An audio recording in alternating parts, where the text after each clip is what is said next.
She said I was too modern to be a good mother, then vanished with my 8-month-old daughter for a lesson in respect. The text came at 2:15 p.m.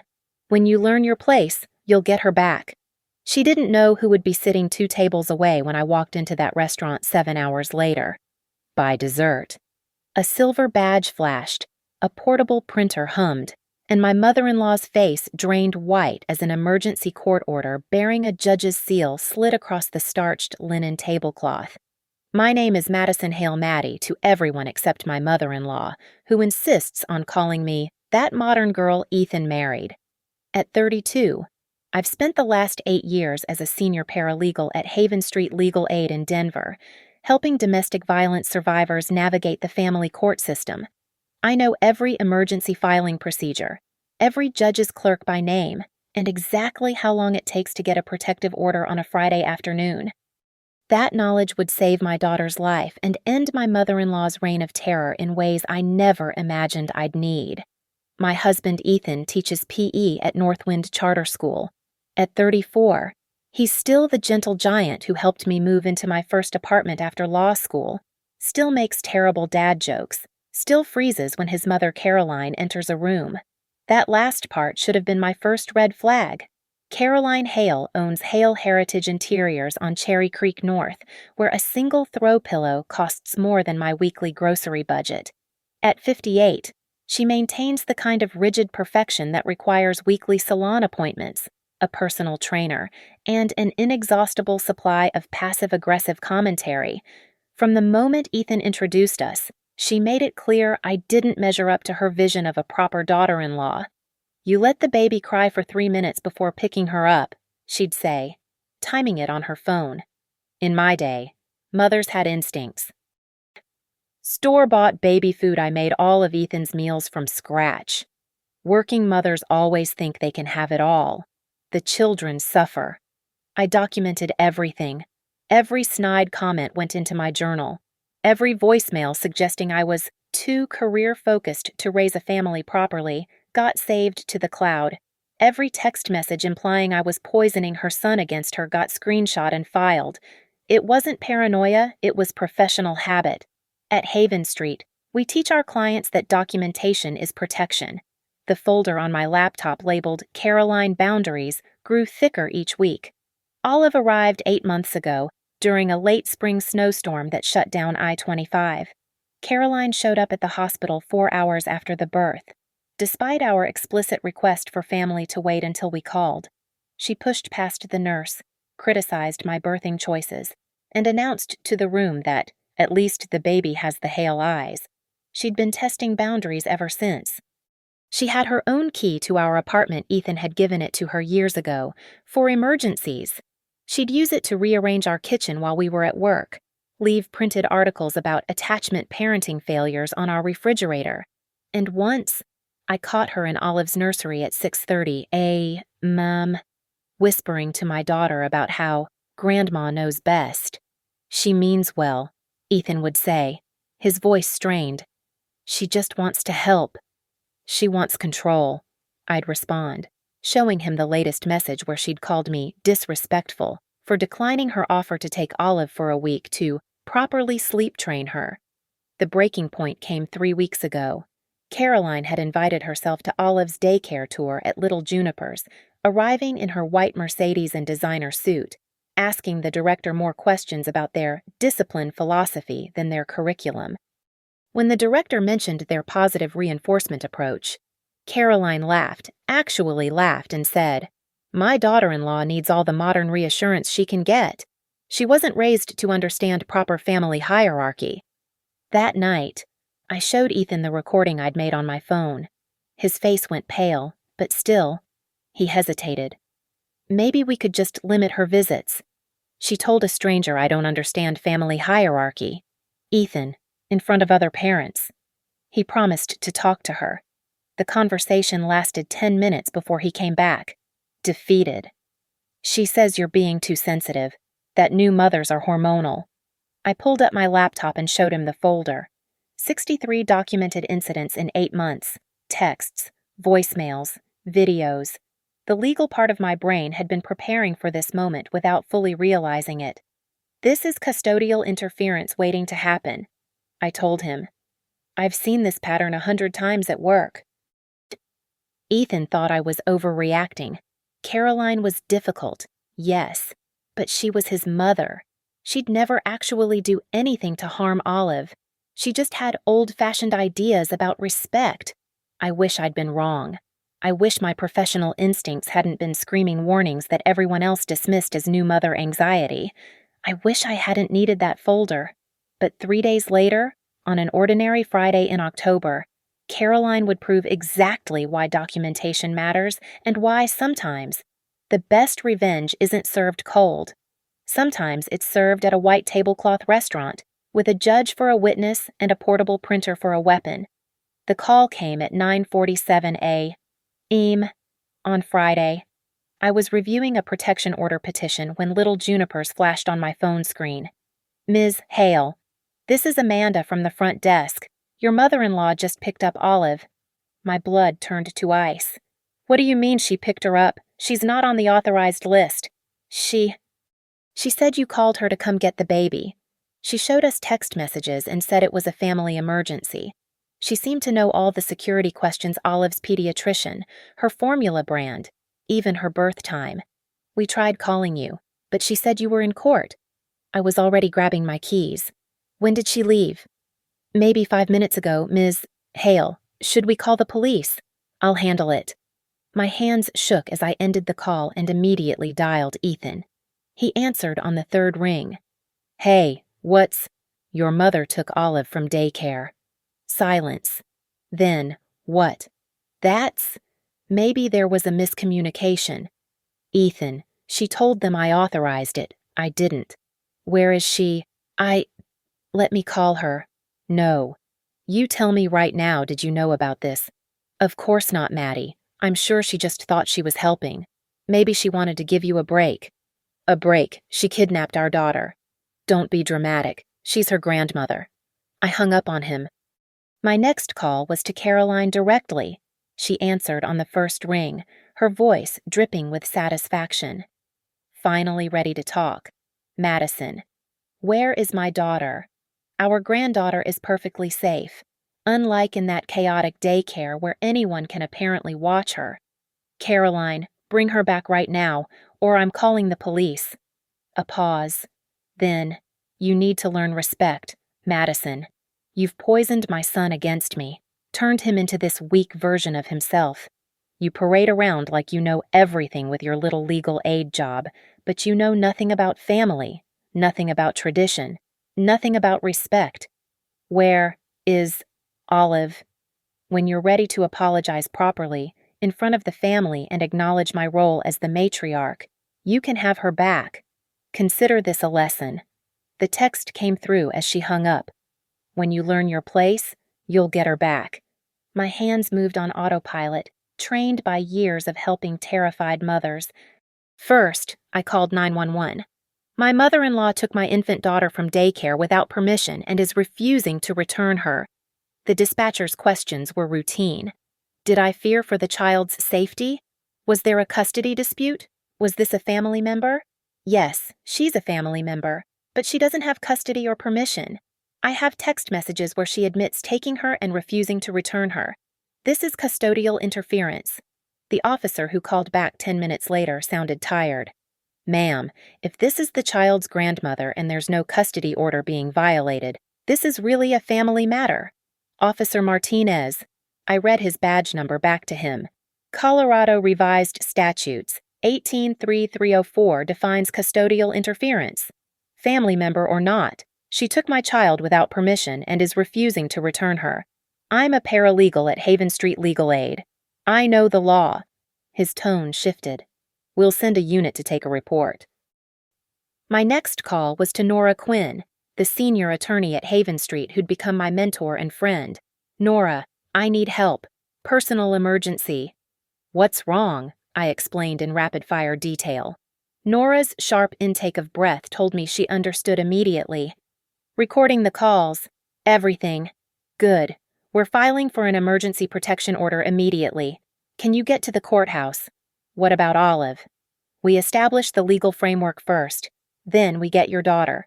Madison. Does she have any history of mental illness? Anything documented? Just narcissistic personality traits and control issues. That's enough. Bring everything: texts, recordings, your documentation folder. We file a motion for emergency parenting time and protection. Judge Chen has emergency duty today. But this is family court, not criminal. Custodial interference bridges both. Trust me. And Madison, call CPS yourself. Don't wait for the police. Request immediate welfare check and intervention. I made the call to Child Protective Services while driving to the courthouse. The intake worker listened carefully. You said she texted that your daughter won't be returned until you learn your place. Yes, I have screenshots. And she's had concerning behavior before this. 63 documented incidents over 8 months. We're dispatching a worker now. Where do you believe the child is? Probably at her house in Cherry Creek, 4327 Monroe Street. Ethan called 6 times while I was at CPS. I finally answered. She's at her house, he said quietly. With Olive. Mom says you're overreacting and, Ethan, she kidnapped our child. She's babysitting, against my explicit wishes, after lying to the daycare, and she's refusing to return her. That's not babysitting. That's a crime. Maddie, please, if you involve the police, it'll destroy our family. Your mother destroyed our family the moment she took our daughter. I hung up and texted him screenshots of his mother's messages. Then I added, you have 1 hour to get Olive back. After that, the emergency order goes through. 58 minutes later, he texted back. She says no. She says you need to learn a lesson about respect. I walked into the courthouse holding 64 pieces of evidence. Number 64 was his text, proving he'd chosen his mother over his daughter's safety.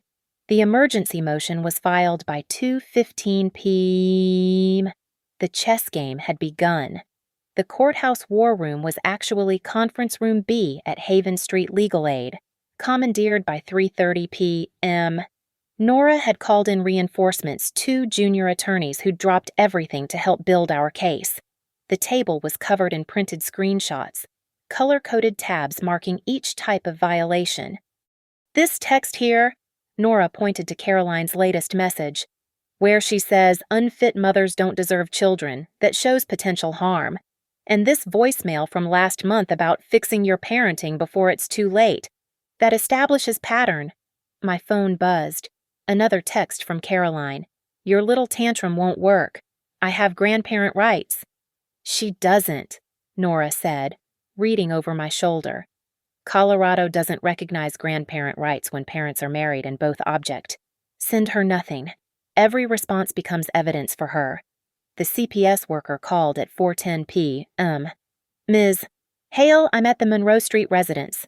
Your mother-in-law answered the door but refuses to let me in. She says she's contacted her attorney. Is my daughter, can you hear her? I can hear a baby crying inside. Mrs. Hale claims the child is napping and I'm disturbing her. My knees nearly buckled. Olive only cried like that when she was hungry or needed changing. We can't force entry without a court order or immediate danger, the worker continued. But I'm documenting everything. This refusal to cooperate, it's significant. Nora grabbed my phone. This is Nora Quinn, attorney for Ms. Hale. Are you recording this interaction? Yes, ma'am. Good. Please note that the grandmother is refusing a welfare check while a child is audibly in distress. After the call, Nora's expression turned calculating. We need leverage. What does Caroline value most? Her reputation? Her business? Her image as the perfect matriarch? Then we use it. Nora pulled up her laptop. The Legal Aid Foundation Gala is tonight at Leopold's on 17th. Black tie charity event. Half the judges in the county will be there, including Judge Miriam Calder from Family Court. She's receiving an award. We can't ex parte communicate with judges. We won't need to. Their presence alone changes everything. Nora's smile was sharp. Your mother-in-law likes an audience. Let's give her one. My phone rang. Ethan, Mom says if you apologize publicly and admit you overreacted, she'll bring Olive home. Ethan, do you hear yourself? She's using our baby as a bargaining chip. She's not. She just wants respect. Is that so hard? Just say you're sorry. and this ends. What I'm sorry about is marrying someone who won't protect his own child. Silence. Then, that's not fair. Your mother has had Olive for 6 hours. She's refusing CPS wellness checks. She's demanding public humiliation in exchange for our daughter, and you're negotiating her terms instead of getting our baby back. If you just choose Ethan, right now, your mother or your daughter. It doesn't have to be. I hung up and turned to Nora. What do you need me to do? Can you get Caroline to Leopold's tonight? Not directly, but I stared at my phone. Ethan might, if he thinks it'll solve everything. Nora nodded. Tell him you're willing to meet. Public place, neutral ground. Say you want witnesses to ensure fairness. I texted Ethan. If your mother wants a public discussion, fine. Leopold's on 17th, 7:30 p.m. Tell her to bring Olive so I can see she's safe. We can resolve this with witnesses present. His response was immediate. Really, you'll apologize? I'll do what's necessary to get our daughter back. Mom agrees. She says it's perfect. Lots of respectable people will be there. I showed Nora the text. She was already pulling up the emergency judge rotation schedule. Judge Patricia Hoffman has emergency duty tonight, not Calder, but Hoffman will be at the gala too. She's on the foundation board. The on-call system means she can review emergency orders remotely if needed. Nora made a call. Sarah, I need a favor. Can you get us a table at Leopold's tonight, the one near the bar side entrance? Yes. I know it's sold out. It's an emergency custody situation. Perfect. She hung up and turned to me. Sarah's the foundation's event coordinator. She'll have a table ready. Now, let's prepare our filing. We want everything ready to submit the moment we need it. We worked in focused silence, building our case document by document. The daycare's security footage request, the CPS refusal report, Caroline's escalating texts throughout the day, Ethan's admissions that he couldn't control his mother. At 6:15 p.m., Nora's paralegal rushed in. The daycare sent their incident report. Their security video shows Mrs. Hale carrying Olive out while the baby was crying and reaching back toward the building.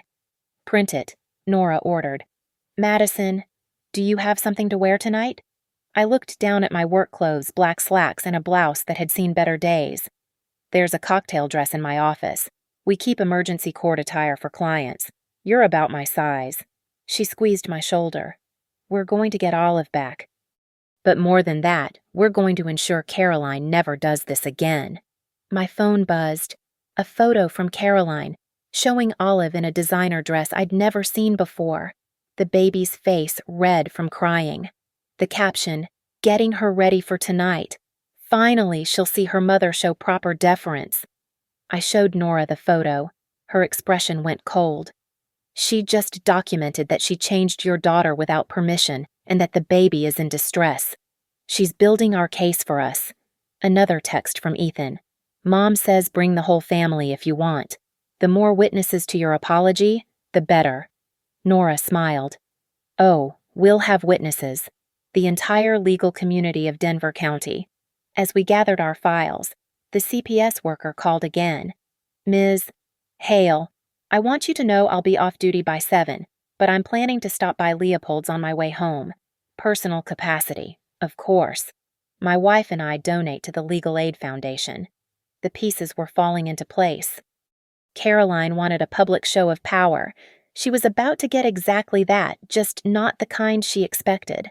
Leopold's on 17th was Denver's interpretation of old-world elegance crystal chandeliers, mahogany panels, and the kind of hushed atmosphere where deals worth millions were whispered over aged whiskey. Tonight, it glowed with extra brilliance for the Legal Aid Foundation's annual gala.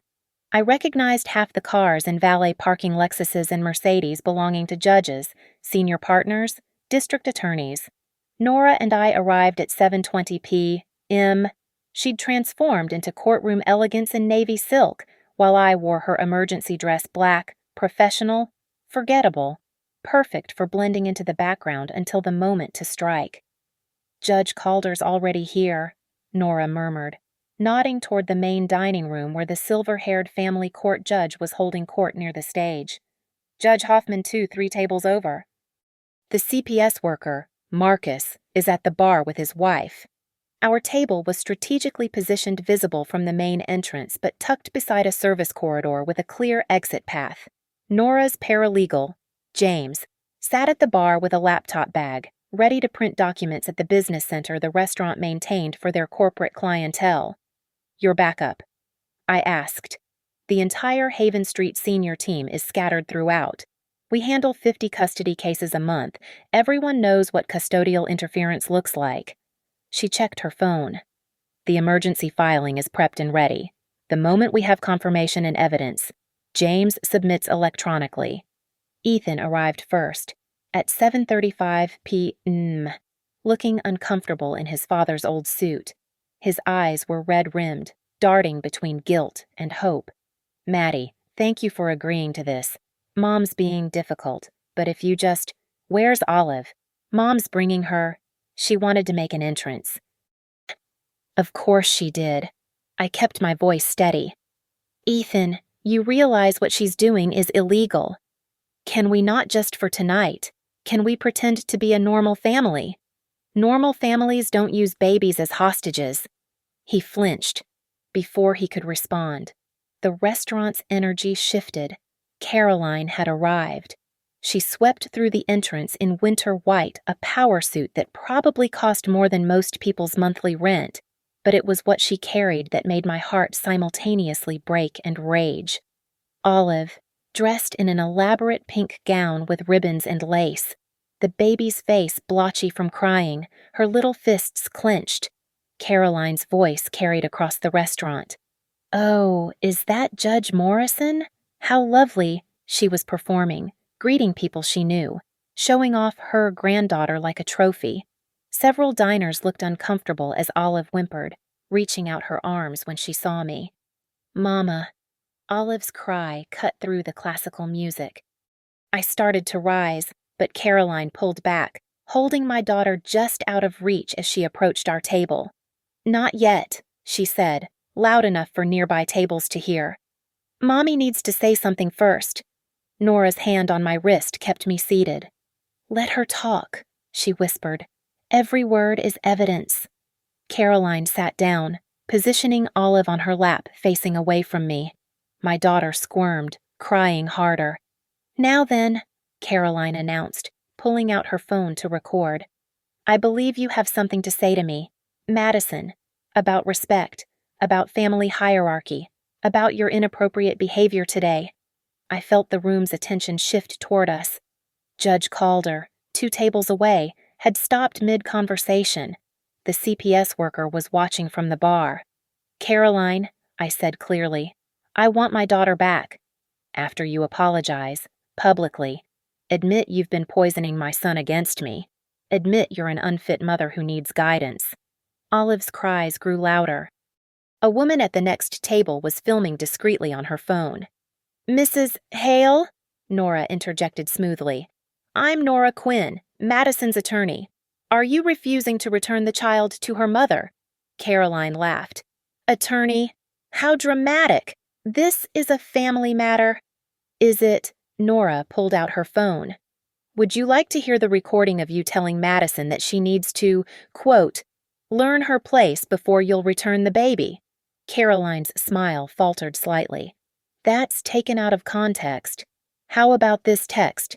I held up my phone, showing the screen to the nearby tables who were now openly watching. "Unfit mothers don't deserve children. You sent that 3 hours ago. You're twisting things. Or this voicemail." Nora played it on speaker, Caroline's voice filling the space. "When you learn to respect your betters, you can have her back." The restaurant had gone quiet. Even the waitstaff had stopped moving. Caroline's face flushed. "You're making a scene." "No," I said, standing slowly. "You made a scene when you lied to a daycare, took my child without permission, and refused to return her for 8 hours. I have grandparent rights." "No, you don't." Judge Calder's voice cut through the tension. She hadn't moved from her table, but her presence filled the room. "Mrs. Hale, Colorado law is very clear on this matter." Caroline spun around. "Judge Calder, I didn't. This isn't a court matter." Isn't it? Judge Hoffman stood from her table, her expression stern. Ma'am, are you currently withholding that child from her legal parent? I'm her grandmother. That's not what I asked. Olive was now screaming, arms outstretched toward me. The entire restaurant was watching. Someone, I think it was a prosecutor from the DA's office, was on the phone, likely with police. Mrs. Hale, Marcus, the CPS worker, approached from the bar. I attempted a welfare check at 4:10 p.m. today, which you refused. I'm now witnessing you physically preventing a distressed infant from reaching her mother. Caroline stood abruptly, still clutching Olive. This is ridiculous. I was teaching her a lesson about respect. The words hung in the air. She'd just confessed, in front of 2 judges, a CPS worker, and roughly 30 members of the legal community. Did you just admit to taking the child to teach a lesson? Judge Hoffman asked. Caroline's mouth opened and closed. She looked at Ethan desperately. Tell them I'm a good grandmother. Ethan stood slowly, his face pale. Mom, give Maddie the baby. Ethan, now, Mom. You're taking her side after everything I've done for you. You kidnapped my daughter. The word kidnapped from her own son's mouth finally broke through Caroline's delusion. She looked around the restaurant at the judges, the lawyers, the phones recording, the elegantly dressed crowd witnessing her humiliation. I want my lawyer, she said weakly. You'll need one, Nora said, already texting James. We're filing for an emergency protective order, right now. The moment froze, Caroline clutching my screaming daughter, the entire restaurant watching, judges on their feet. Then she made her fatal mistake. Fine, Caroline spat, her composure cracking completely. You want to play legal games? I have custody papers right here. She fumbled in her designer bag with one hand, still gripping Olive. Emergency guardianship. I printed them myself. You printed them. Judge Hoffman's voice was dangerously quiet. Caroline pulled out a crumpled stack of papers. From legaltemplates.com. It says I have rights as the biological grandmother when the parents are unfit. Mrs. Hale, Judge Calder said slowly, are you presenting fraudulent legal documents? They're not fraudulent. I filled them out myself. Look. She waved the papers, causing Olive to wail harder. It says emergency temporary guardianship. I signed it. It's binding! A ripple of disbelief went through the crowd. Someone, I think it was a law professor from DU, actually laughed. Ma'am, Marcus stepped closer. Those papers have no legal authority without court approval. Did you file them with any court? I don't need to file anything. I'm the grandmother. When the mother is incompetent. Choose your next words very carefully. Nora warned, her phone recording. You're accusing my client of being an unfit parent in front of mandatory reporters. Caroline's face went red. She is unfit. She works full-time. She puts the baby in daycare. She feeds her formula instead of homemade food. She lets her cry for 3 whole minutes. She doesn't respect her elders. In my day, in your day, I interrupted, my voice cutting through her tirade. Did grandmothers commit felony kidnapping? How dare you? Colorado Revised Statutes 18-3-304. I recited. Custodial interference. Class 5 felony when the child is taken out of state. Misdemeanor when, I didn't take her out of state, so you admit you took her. Caroline's mouth snapped shut. She looked around wildly, realizing the trap. I want everyone to stop recording. This is private family business. You chose the venue, Judge Hoffman reminded her. You demanded a public apology. You got a public forum. My phone buzzed. James had sent a message. Filing submitted. Emergency hearing requested. Mrs. Hale, Nora announced. An emergency protective order has just been filed with the court.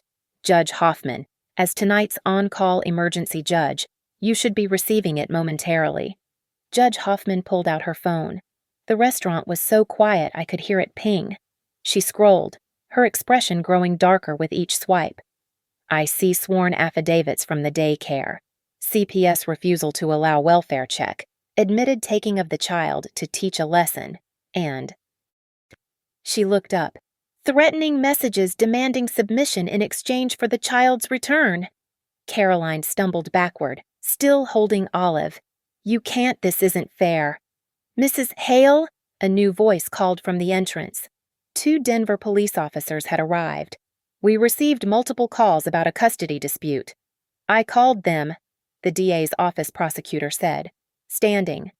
I'm witness to potential custodial interference. Caroline looked desperately at Ethan. Tell them I'm a good grandmother. Tell them you gave me permission. Ethan's face crumbled. I didn't. Mom, you know I didn't. I begged you to bring her back. You're my son. You're supposed to support me. I'm Olive's father. I'm supposed to protect her. From me, I'm family. Family doesn't steal children, I said, stepping closer. Family doesn't demand public humiliation. Family doesn't use an 8-month-old baby as a weapon. Olive's cries had become hiccups, her little face red and exhausted. She reached for me again, saying the only word that mattered, Mama. Give me my daughter, Caroline. No, not until you show proper respect, not until you apologize for your disrespect, for turning my son against me, for Mrs. Hale. Judge Hoffman's voice held final authority. I'm prepared to issue a verbal emergency order on the record, with all these witnesses present. You will return that child to her mother immediately, or you will be taken into custody for contempt of court and interference with custody. You can't. I am. Officers, please stand by. The 2 officers moved closer. One had his hand on his cuffs. Caroline looked around the restaurant at the judges, the lawyers, the phones still recording, her son standing with me instead of her. The perfect image she'd cultivated for years was shattered, witnessed by everyone who mattered in Denver's legal community. I was just trying to help, she said weakly. No, I replied. You were trying to control. There's a difference. Mrs. Hale, the officer said, return the child now, or we'll have to assist you. Caroline's hands shook as she finally held Olive out, but not to me, to Ethan. No, he said, stepping back, to her mother, to Maddie. The betrayal in Caroline's eyes was complete. She turned to me, her face twisted with rage and humiliation. As I reached for my daughter, she hissed, You've destroyed our family. No, I said, taking Olive into my arms at last, feeling her little body collapse against mine in exhausted relief. You destroyed it the moment you decided your need for control mattered more than this baby's well-being. Olive buried her face in my neck, her tiny fingers gripping my dress. She was safe. She was mine. And everyone in that restaurant had seen exactly who Caroline Hale really was. Your Honor, Nora addressed Judge Hoffman. We'd like to request the emergency order include a no-contact provision between Mrs. Hale and the minor child, effective immediately. Granted, Judge Hoffman said. Mrs. Hale, you are hereby ordered to have no contact with the minor child Olive Hale pending a full hearing. You will surrender any keys to the parent's residence immediately. Caroline pulled out her keys with shaking hands, removing one and throwing it on the table. I hope you're happy, she snarled at me. I looked down at my daughter, safe in my arms, then back at my mother-in-law. I'm not happy, Caroline. I'm heartbroken that it came to this. But I'm relieved that my daughter is safe from someone who would use her as a weapon. Officers, Judge Hoffman said, please escort Mrs. Hale out. As the police led Caroline toward the exit, she turned back one more time. Ethan, please. But my husband for once stood firm. Go home, Mom, get a lawyer, and get help. The restaurant remained silent until the door closed behind her. Then, slowly, someone started clapping.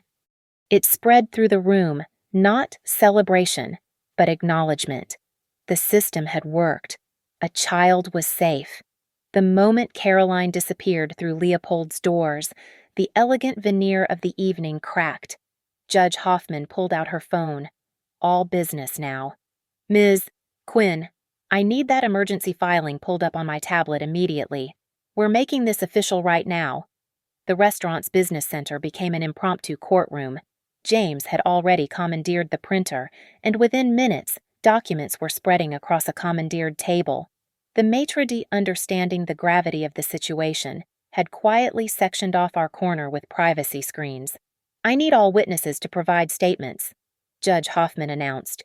This verbal order needs to be documented and filed within the hour. Marcus, the CPS worker, was already writing his report on his phone. I'm submitting my welfare check refusal documentation now. The child shows signs of distress but no physical harm. However, the emotional trauma of being kept from her primary caregiver for, he checked his watch, 9 hours and 43 minutes is significant.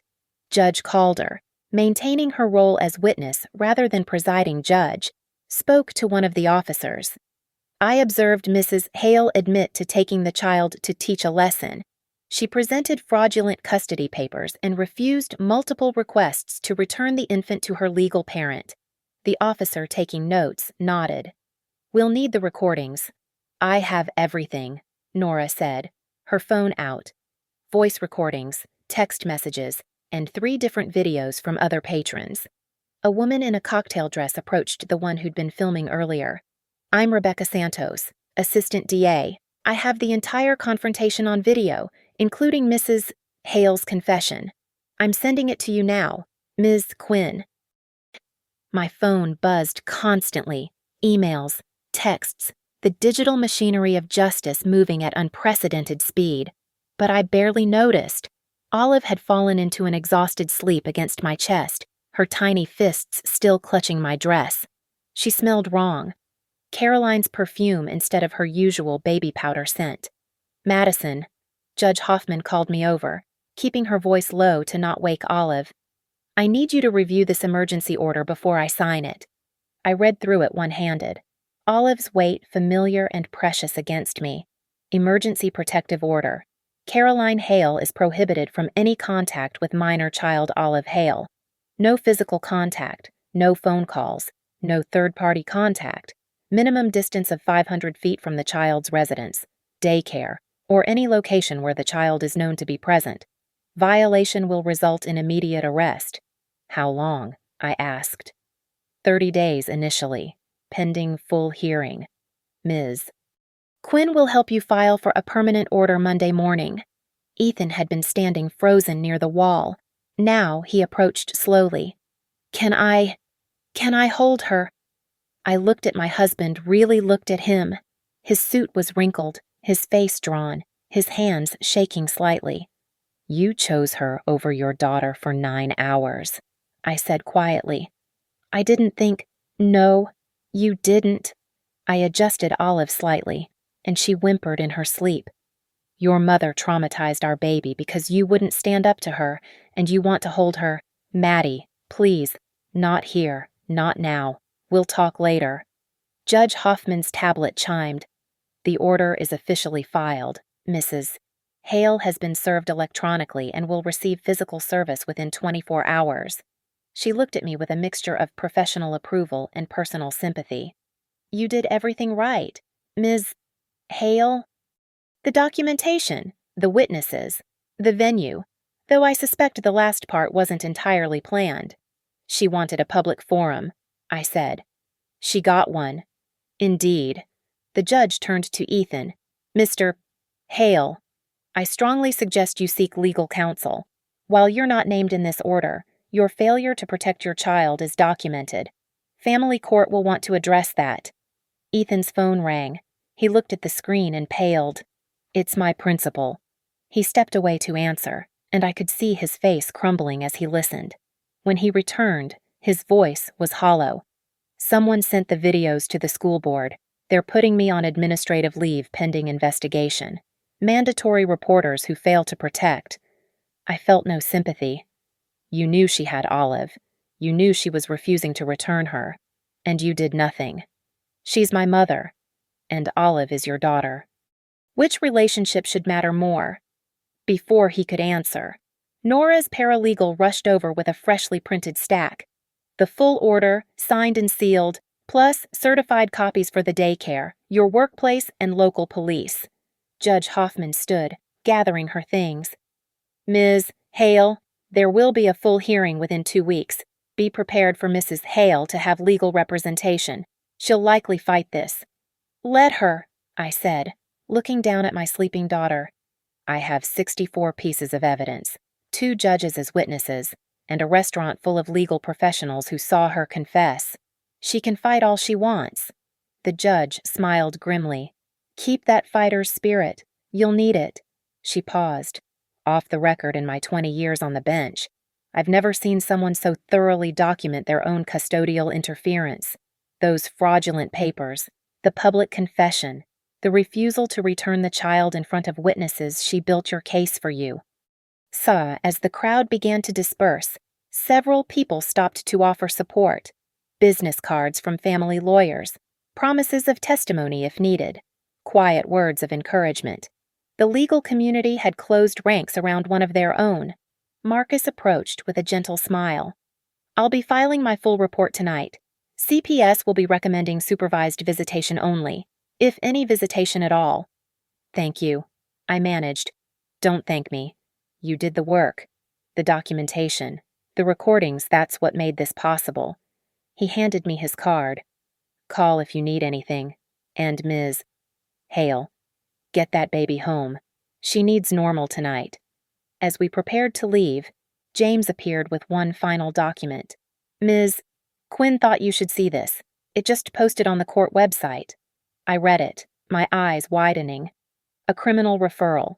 Nora nodded. Judge Hoffman referred the case to the DA's office for potential criminal charges. Custodial interference, filing fraudulent legal documents, child endangerment. Your mother-in-law isn't just facing a protective order anymore. Ethan made a sound like he'd been punched. Criminal charges against my mother. She committed crimes, I said simply. Against your daughter. We left through the side entrance, avoiding the lingering crowd. In the parking lot, under the harsh LED lights, reality settled in. I had my daughter back. Caroline was legally barred from coming near her, but my marriage, that was another casualty of tonight. Where are you going? Ethan asked as I headed for my car. Home, with our daughter. That's my home too. Is it? I turned to face him. Call me when you decide if you're a husband and father first, or still just Caroline's son. The convoy to Caroline's house felt like a scene from a legal thriller. 2 police cruisers, Marcus from CPS in his official vehicle, Nora's BMW, and my Honda with Olive finally calm in her car seat. Ethan followed in his truck, uninvited but unable to stay away. It was 9:47 p.m. when we pulled up to the Cherry Creek mansion. Every light blazed inside. Caroline's Mercedes sat crooked in the driveway, the driver's door still open. She drove home like that, Officer Martinez observed. After being escorted out, she's in shock, Marcus said. The narcissistic injury of public humiliation, combined with loss of control, we need to be careful. She could be volatile. Officer Martinez knocked. Mrs. Hale, Denver Police. We need to verify the child's belongings are returned. No answer. The second officer tried the door unlocked. They entered first, hands on weapons. Mrs. Hale, we're coming in. We found her in the living room, surrounded by photo albums, pictures of Ethan as a baby, as a child, receiving awards, graduating. Not a single photo of me or Olive. She looked up, mascara streaking her cheeks. Come to gloat, she asked me. Come to get my daughter's things, I replied. Marcus stepped forward. Mrs. Hale, we need to retrieve all items belonging to Olive Hale. Additionally, I need to verify there are no duplicate keys to the family's residence. Caroline laughed bitterly. I had 3 copies made. One's in my bedroom safe, one's in my office, one's in the kitchen drawer. Mom, Ethan said quietly. Why? Because I knew this day would come, when she'd try to cut me out, when she'd steal you away completely. Nobody stole me, Mom. You pushed me away. I protected you, fed you, raised you alone after your father left, and this is how you repay me, choosing her over your own mother. You took my child, Ethan said, his voice stronger. You traumatized my baby daughter to hurt my wife. What did you think would happen? Caroline stood, swaying slightly. I thought you'd remember who loved you first, who sacrificed everything for you. And I thought you'd love my daughter more than you hate my wife. Ethan shot back. I was wrong. The silence stretched until Marcus cleared his throat. The child's belongings.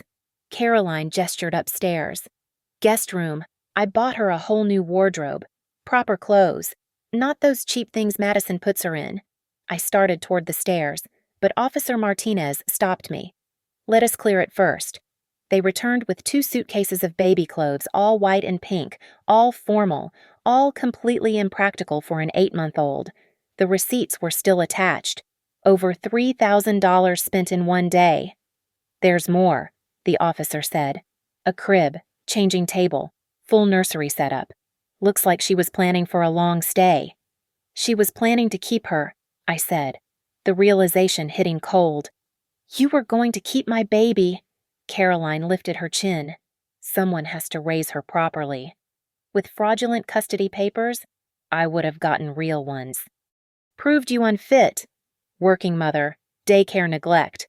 Formula feeding any decent judge would see. Any decent judge did see. Nora interrupted. They saw a grandmother commit felony custodial interference. Marcus had been typing on his tablet. Mrs. Hale, given the nursery setup and your statements, I'm upgrading this to premeditated custodial interference with intent to permanently deprive. That's a different charge level.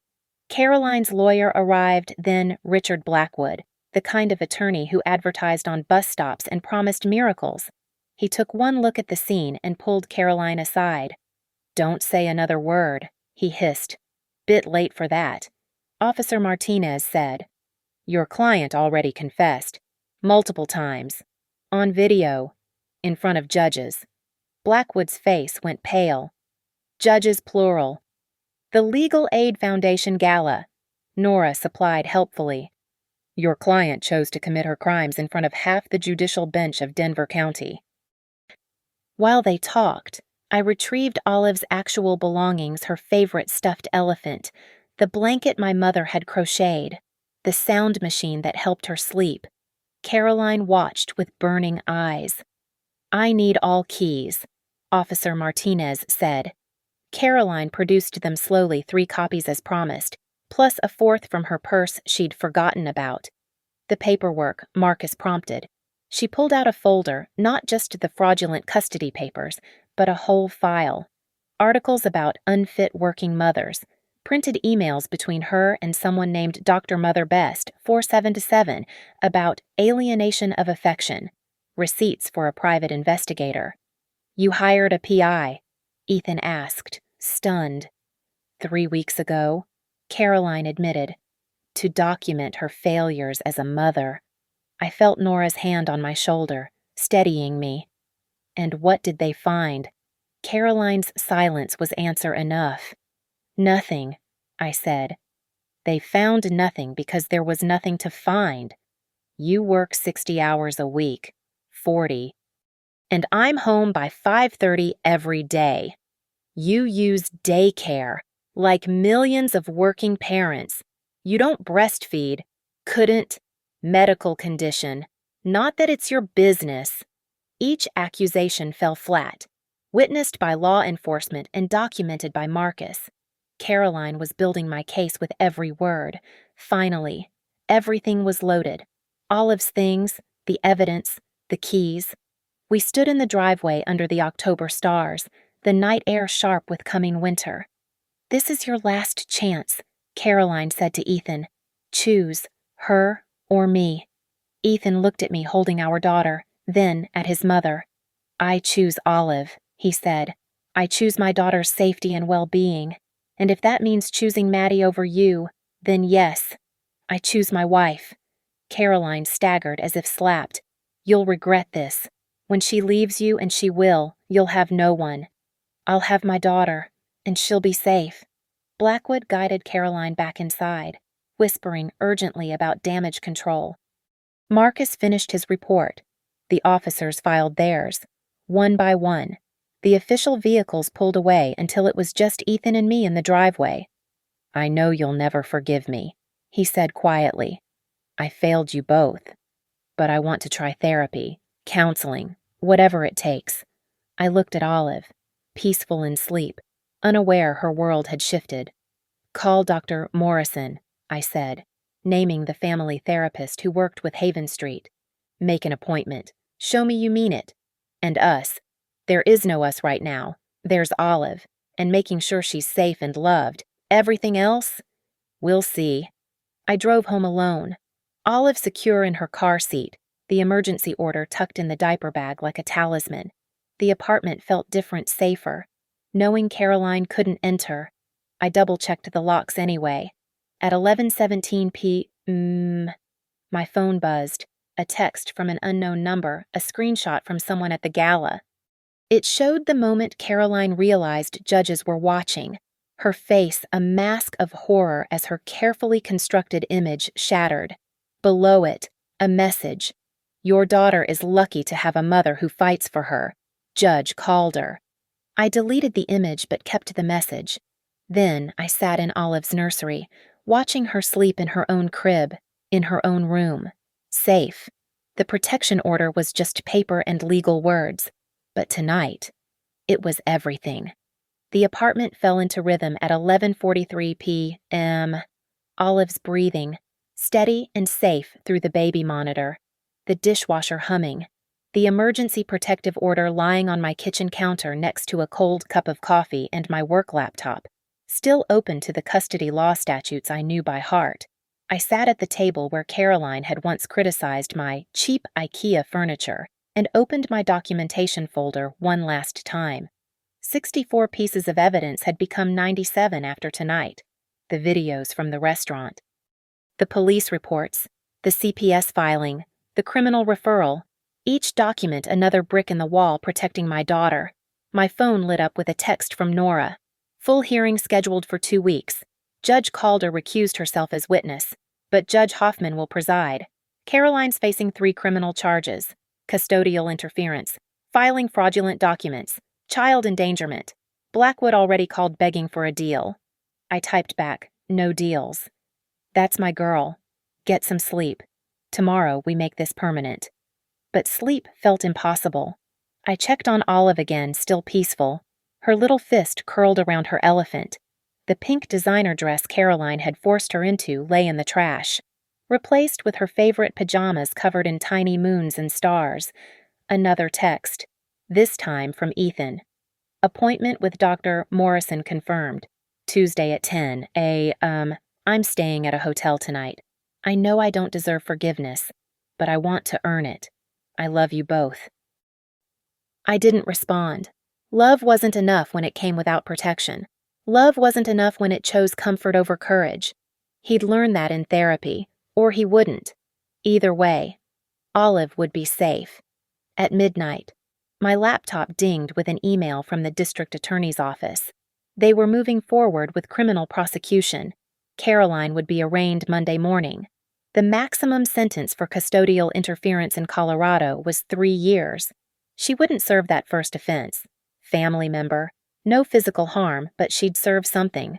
Orange jumpsuit instead of winter white. Courtroom shackles instead of designer jewelry. I thought I'd feel vindicated. Instead, I just felt tired and sad. This wasn't how families were supposed to end. My mother called from Phoenix, having seen the videos that were apparently already circulating in legal circles across the country. "Baby, are you okay? Is Olive okay?" "We're safe. Mom, I'm booking a flight. I'll be there tomorrow." "You don't have to, Madison Grace. Someone tried to steal my grandbaby. I'm coming." That's when I finally cried. Not the angry tears from earlier, but exhausted, relieved sobs. My mother would come. She'd respect boundaries, help without taking over, love without conditions. Everything Caroline could never do. By 2:15 a.m., the apartment was quiet except for my laptop keys clicking. I wasn't writing legal documents now, I was writing a letter. Not to Caroline, not to Ethan, but to Olive. For when she's older. For when she might wonder why she doesn't have a relationship with her paternal grandmother. Sweet girl, I wrote. I want you to know that every choice I made tonight was for you. Not out of anger or revenge, but out of love. Real love protects. Real love stands up to anyone who would hurt you, even if that person is family. Especially if that person is family. I wrote about the strength it takes to set boundaries, about how respect is earned, not demanded, about how no one, not grandparents, not parents, not anyone has the right to use a child as a weapon or a prize. The sun was starting to lighten the Denver sky when I finally closed my laptop. In a few hours, it would be Saturday. Olive would wake up happy and safe, not knowing her world had fundamentally changed. We'd have breakfast, mashed bananas and rice cereal, not the organic homemade purees Caroline insisted upon. We'd go to the park. We'd be normal. My phone buzzed one last time. Marcus from CPS. Home visit scheduled for Monday afternoon. Just routine follow-up. Caroline's house has been flagged in our system. She'll never be approved for unsupervised custody of any minor child in Colorado. I tucked the emergency order into my filing cabinet, between Olive's birth certificate and my marriage license. 3 documents that told the story of a family, its beginning, its fracture, its protection. Ethan would either step up or fade away. Caroline would either accept reality or spiral further. The courts would do their work. But tonight, this morning, none of that mattered. What mattered was the little girl sleeping safely in her crib, dreaming baby dreams, unaware that her mother had fought the kind of battle that happens in conference rooms and courtrooms instead of battlefields. A battle fought with documentation instead of swords, with protective orders instead of shields. I stood in Olive's doorway, watching her sleep. The morning light caught the edges of her hair, turning it golden. She stirred, mumbled something in baby talk, and settled again. I'll always fight for you, I whispered. Even if the dragon I'm fighting shares your DNA. The protective order was just paper temporary, fragile, requiring constant vigilance to enforce, but behind it stood the full weight of the law, the testimony of judges, the documentation of truth. Caroline had wanted to teach me about respect and hierarchy. Instead, she taught me that a mother's love, properly channeled through legal procedure and backed by evidence, was the most powerful force in any courtroom. The emergency was over. The real work, rebuilding, healing, protecting, would begin with sunrise. But for now, in the quiet dawn of a Saturday morning in Denver, my daughter was safe. The locks were changed. The law was on our side.